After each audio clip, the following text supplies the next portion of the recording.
4. Swords drawn. For us swords drawn up to the gates of heaven.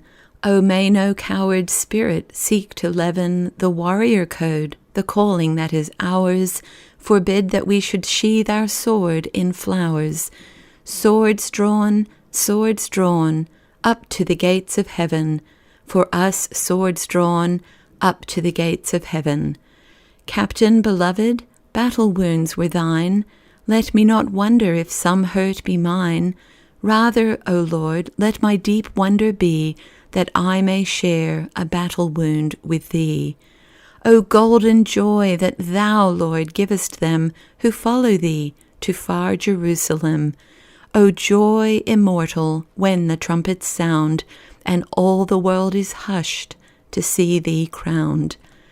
I have told how the stock phrase about enforced rest rankled on a day when half of my needed matter was held fast in iron and the other half lay in a lassitude that was very far from rest. Another of those flying words addressed to the sick came in letters occasionally. It was about being laid aside. It was the sort of thing one might say to a cracked china cup. Poor dear, you are laid aside. But then the Lord's servant is not a china cup. He or she is a soldier. Soldiers may be wounded in battle and sent to hospital. A hospital isn't a shelf, it is a place of repair.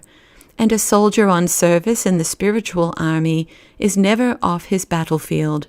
He is only removed to another part of the field when a wound interrupts what he meant to do and sets him doing something else. So when a letter came from one who was about to join our fellowship, quoting from his fiancée's letter to him, I know that for us it is to be swords drawn up to the gates of heaven, I found great delight in the word. The song that came out of those words was written without a thought of my own minute and passing battle wound. I was thinking of the so much greater and more protracted trials that might be part of life for these two. For married life, if both husband and wife are pledged soldiers, is a sacrificial thing from the first day.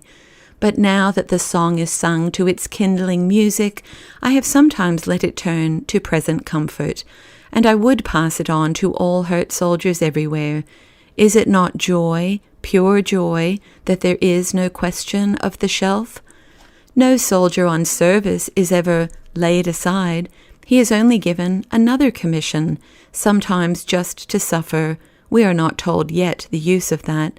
Sometimes, when pain and weakness lessen a little, to fight among the unseen forces of the field. Never, never is he shelved as of no further use to his beloved captain. To feel so, even for a moment, is to be terribly weakened and disappointed, for, like these young recruits to our fellowship, did he not say from his first hour, "Swords drawn up to the gates of heaven"? And did not his captain accept and enroll him, mere foot soldier in the ranks though he be, and is he not still following the colours? Blessed be the Lord of hosts, captain and leader of all fighting men. It must be so. It is so. It can never be otherwise. Only, as I have been learning through these months, the soldier must let his captain say where, and for what, he needs him most, and he must not cloud his mind with questions. A wise master never wastes his servants' time, nor a commander his soldiers. There is great comfort in remembering that.